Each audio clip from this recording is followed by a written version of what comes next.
Et à 19h11, on se demande comment vont nos arbres. Eh bien, pas très bien. C'est ce que montre l'enquête de l'IGN, l'Institut national de l'information géographique et forestière. Enquête menée chaque année sur le patrimoine forestier français.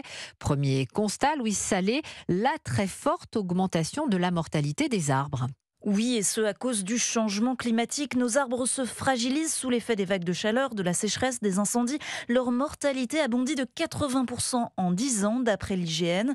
Et cet affaiblissement des forêts favorise la prolifération de maladies comme les épicéas du Grand Est qui sont ravagés par des insectes, les scolites.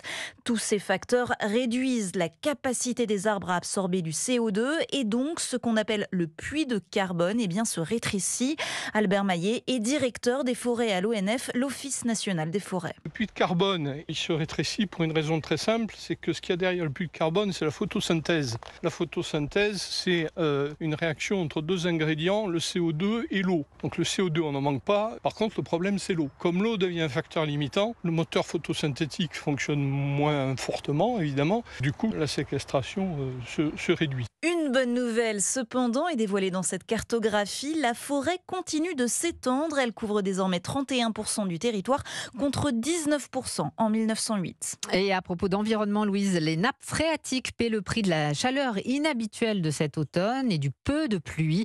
La période de recharge qui commence en septembre est retardée. Elle reste encore très incertaine pour octobre.